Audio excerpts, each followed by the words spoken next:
A man who owned half the skyline of Chicago fired his maid for being 7 minutes late. No questions. No chance to explain. 4 years of loyal service, gone in a single breath.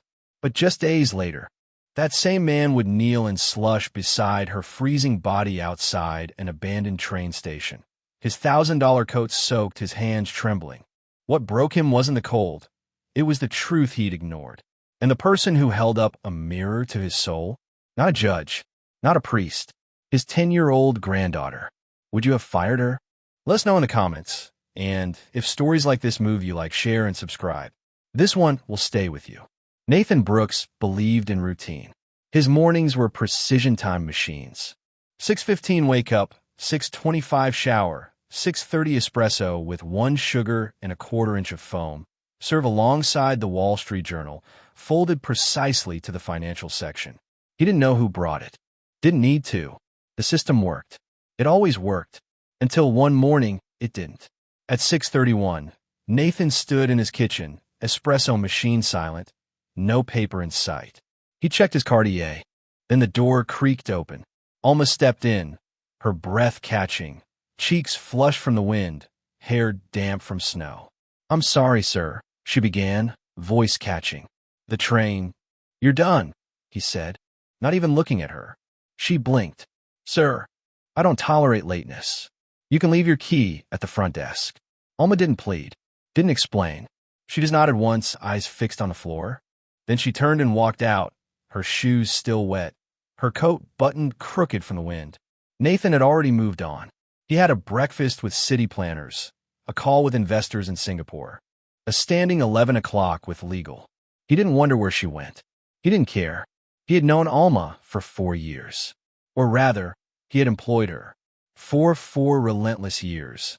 Amelia had been the silent architect of order within the sprawling, opulent home of Nathan Brooks, a real estate magnate whose name was synonymous with innovation and colossal wealth, but rarely, if ever, with empathy.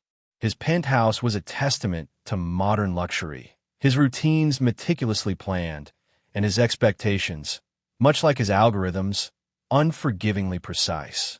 Nathan knew Alma only by her unshakable punctuality, the quiet efficiency of her every gesture, and how she invariably delivered his morning coffee perfectly brewed, his bespoke pajamas laid out flat before he even stepped from his impossibly comfortable bed.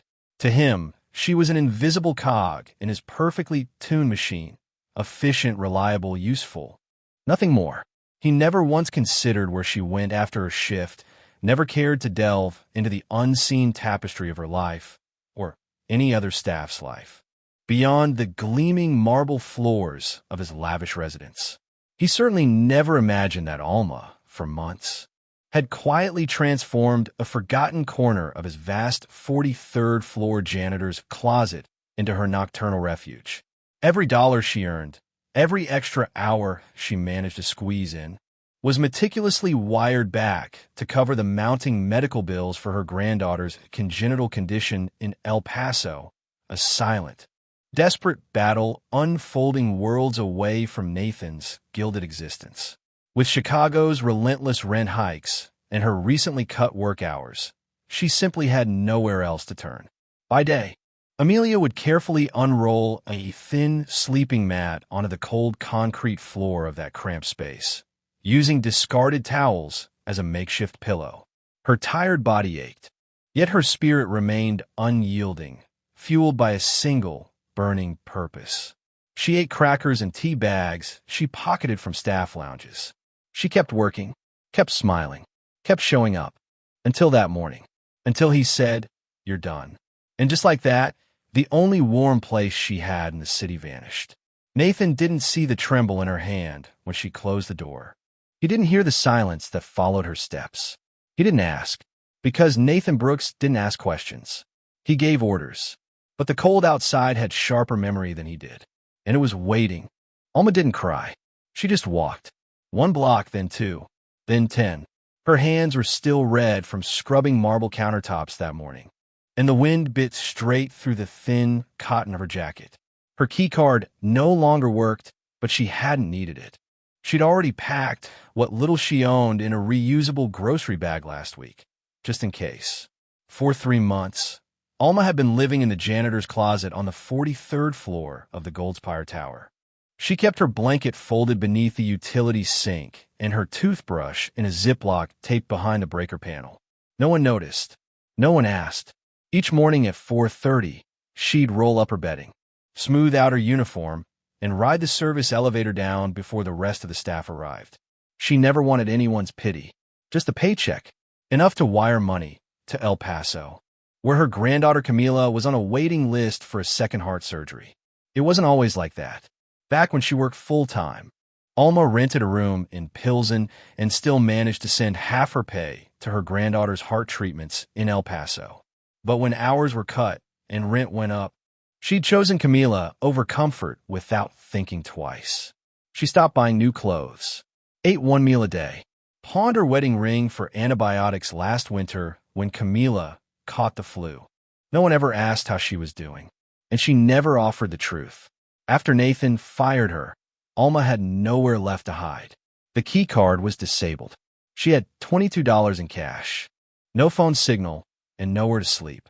That night, she walked for hours, past closed storefronts and neon signs, past strangers who didn't meet her eyes.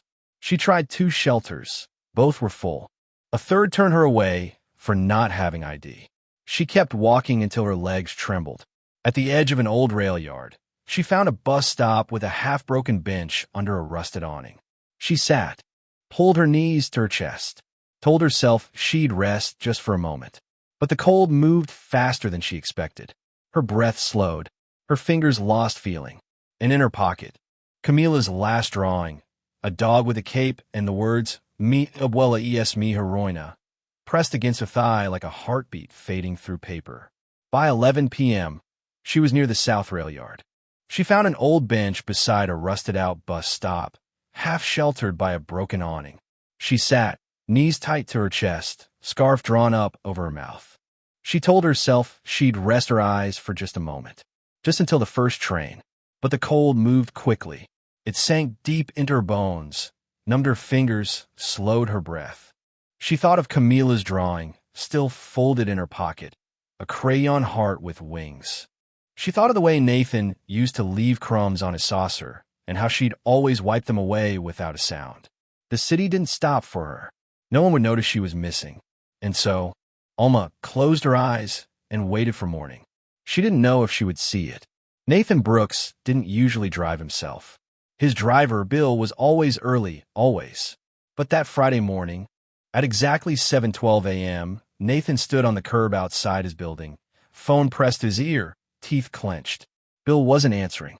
Traffic reports said the Eisenhower was backed up all the way to Oak Park, and Nathan had a breakfast meeting in 20 minutes with a hedge fund executive flying in from Boston. Not his usual route, too many red lights, too many boarded-up shops, but he needed to make up time. The windshield wipers swiped lazily at the sleet, and Nathan drummed his fingers on the wheel, eyes darting between the GPS and the road. He turned a corner, tires skidding slightly, and saw a shape at the edge of the sidewalk. At first, he didn't register it. Just a mound. Gray. Still. Then he caught a flash of navy blue. A shoe, no, a foot. Something about the curve of the shoulders, the way the scarf was wrapped. He squinted, slowed the car. He knew that figure. Nathan pulled over, left the engine running, stepped into the cold. Each breath hit like glass. He walked toward the bench slowly, as if afraid the shape might vanish if he moved too fast. And then, he saw her. Alma. Her head was tilted, lips parted, skin pale as the snow gathering on her lashes. Her fingers were curled around a worn fabric bag. Her arms crossed like a child trying to stay warm. Alma. He crouched, placed a hand on her shoulder. It was ice. He recoiled, then leaned in again, shaking her gently. Alma. Can you hear me? No response, just the sound of wind and a distant train horn. Panic shot up his spine, sharp and unfamiliar. He fumbled for his phone, fingers slipping on the screen. 911, what's your emergency? I found a woman. She's not breathing right. She's freezing. I think she's in shock. Please, send someone. Send them now. The dispatcher asked for the location. Nathan gave it. He knelt beside Alma, brushing snow from her sleeve, from her face. His suit soaked through, his knees frozen to the ground. But he didn't move. He couldn't, because this wasn't just a woman on a bench. This was someone he'd walked past 1,000 times, without ever really seeing her. Now, he couldn't look away. The ambulance pulled away with its siren muted beneath the snowfall. Nathan followed behind in his car, hands clenched around the steering wheel, jaw locked tight. The city lights blurred through the frosted windshield. He didn't remember the turns, didn't register the red lights. All he saw, again and again, was her face. Alma, still and pale, her breath faint, the snow melting into her clothes. At the emergency room, he sat in a rigid plastic chair, shoulders hunched, coat still soaked. He didn't speak, didn't check his phone, just stared at the floor, jaw clenched until it ached. A nurse asked if he was family. He said nothing. He didn't know how to answer. When the doctor finally appeared, his face was drawn. "She's alive," he said.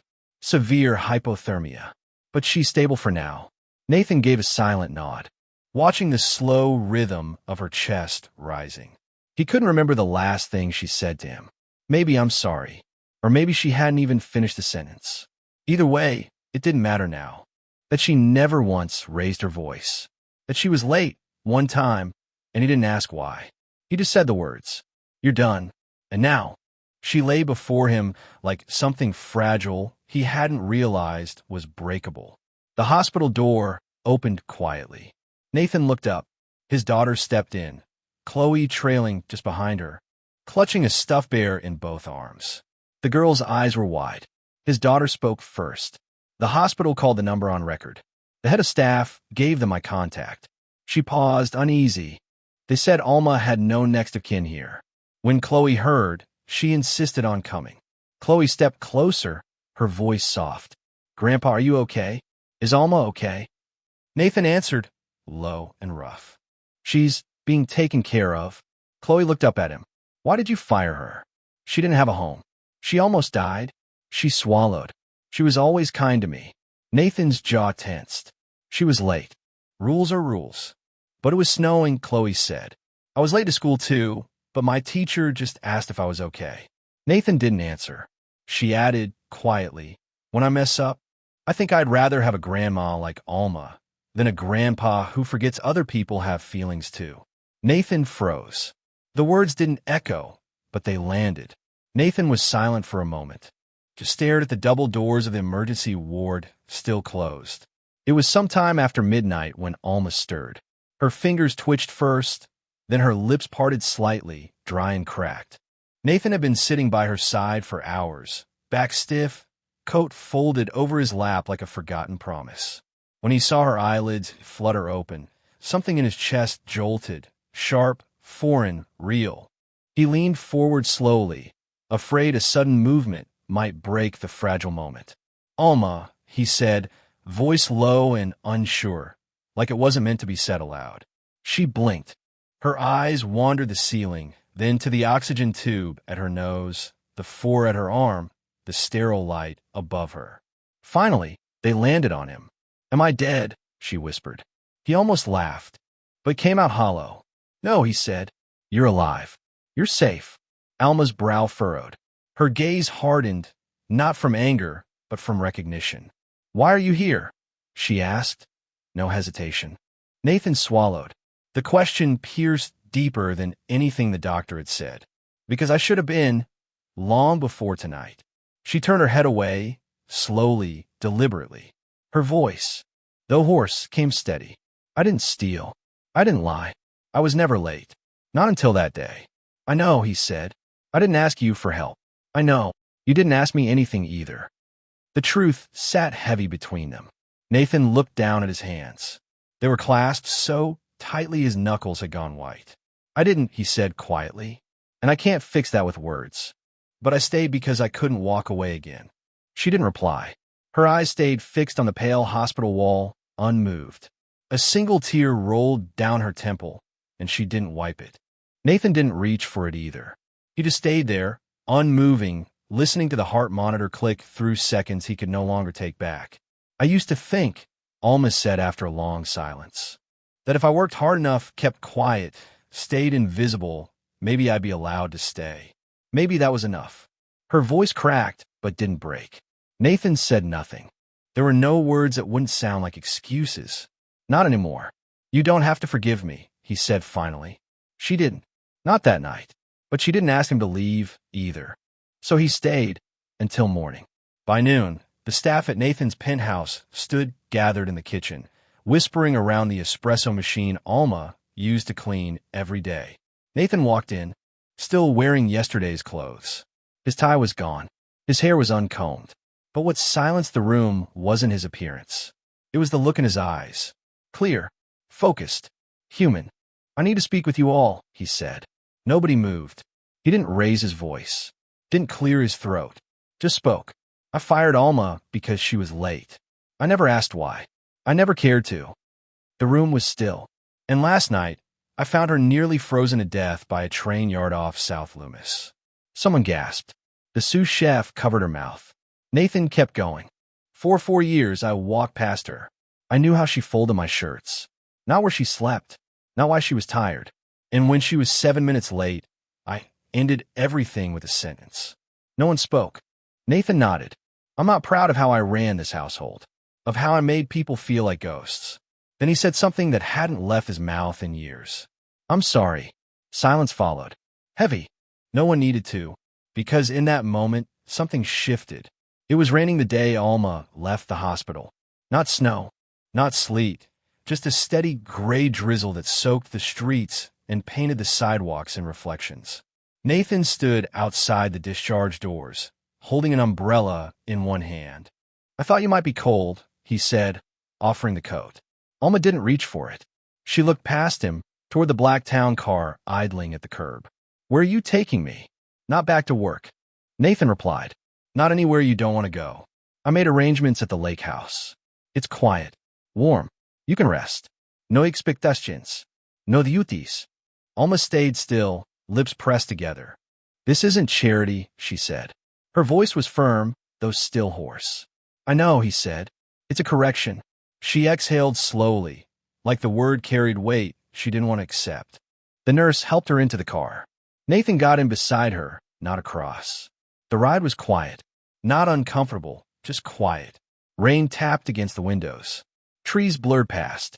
When they arrived, the staff at the lake house had already been instructed. No ma'am. No orders. No questions. Just space. And dignity. Alma was led to a sunlit guest room. Fresh linens. A bookshelf filled with poetry. A small vase of yellow tulips sat on the nightstand, Camila's favorite flower. Nathan didn't linger. He placed a note on her desk before leaving. When you're ready, I'd like to talk. Not as employer and staff, just as people. Alma read it twice, then folded it neatly and placed it inside her Bible. The first days at the lake house passed slowly. Alma didn't ask for much. She spent her mornings near the bay window in a soft armchair, a blanket around her legs, and a cup of mint tea, always warm, never reheated, resting on the table beside her. The house was quiet, almost unnaturally so. No vacuum noise, no doorbells, no heels clacking across marble. For the first time in years, she didn't have to move for anyone. No one rushed her. No one hovered, reading quietly or bring her news about Camila. On the 4th day, he handed her an envelope. Inside was a plane ticket. Not for her, but for her daughter and granddaughter. I've leased the apartment across the lake. Fully furnished. Utilities covered. They'll have space. And peace. Alma didn't cry. When Camila arrived 3 days later, the little girl ran straight into Alma's arms, her coat still buttoned, a stuffed lion clutched in one hand. She looked healthier than Alma remembered, her cheeks a bit fuller, her eyes brighter. But the moment she spoke, Alma could still hear the rasp in her breath. Are we safe now, Abuela? The girl asked. Alma nodded and held her tighter. That evening, Nathan brought over a board game. Chloe came with him. The 2 girls, strangers a week ago, were giggling on the floor within minutes. The lake stretching still and silver in front of them. For a long while, no one spoke. Then Alma asked, Why are you doing all this?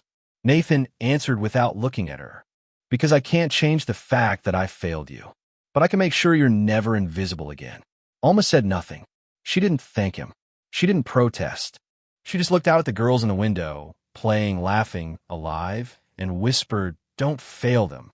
Nathan turned to her, eyes steady. "I won't." A month had passed. The lake house had settled into stillness. No nurses, no prescriptions, no schedules. Alma began her mornings on the porch, mint tea in hand, her breath curling in the cold air. She walked easier now, spoke slower. The quiet no longer felt strange. It felt earned. One morning, Nathan arrived unannounced. No suit, no assistant, just a folder in his hand. "I know you're not looking for anything permanent," he said, standing at the porch rail. "But I want to show you something." He handed her the folder. Inside, job descriptions, memos. A bold header, Director of Employee Dignity and Welfare. "I've built towers my whole life," he said, but never once stopped to ask who had to clean the windows. Alma flipped through the pages. Grievance procedures, rest policies, emergency family leave, anonymous reporting. Her thumb lingered on each line like it had weight. "This is a lot," she said, setting it down. Nathan nodded. He said, "Sharp ones." Alma didn't smile, but she didn't close the folder either. Her voice was calm. "Then let's get to work." Nathan exhaled, relief, maybe, but his smile wasn't prideful. Real estate giants. Their laughter echoed under chandeliers. A string quartet played softly, and beneath a lone spotlight, a wooden podium waited. Nathan Brooks stood there, fingers clasped, eyes distant. The crowd that once gave him power now made him pause. He stepped forward. No announcement, no music, just silence. "I used to think success meant building towers," he began. "Contracts, skylines, numbers. But none of that taught me to actually see people." The room shifted. A few curious, a few uncomfortable. "I worked beside a woman for 4 years. Knew how she folded my shirts. Never asked where she slept. She was never late until once. And I fired her." He paused. "Days later, I found her freezing on a bench. The only reason she's alive is luck. Not judgment, not foresight, just luck." A murmur swept the room. "I failed her, but she didn't stay broken. She healed. Then she taught me something no building ever did. Dignity isn't granted by words. It's defended by action." He turned slightly and extended his hand. "Please welcome the new Director of Staff and Human Care for all Brooks Properties, Ms. Alma Reyes." Alma stepped forward. No gown, no glitter, just a navy suit and quiet strength. The room rose. No cue needed. Near the front, Chloe whispered to Camila, "She saved my grandpa's heart." Camila added, "She saved mine too." Alma reached the mic, looked out. "For years, I worked in silence, hoping to be enough just by showing up. Today, I speak not just for myself, but for everyone who's ever gone unseen and kept going anyway." Applause filled the hall, louder than before. If this story stayed with you, share it with someone who needs to be seen. And remember, kindness is not a gesture. It's a responsibility.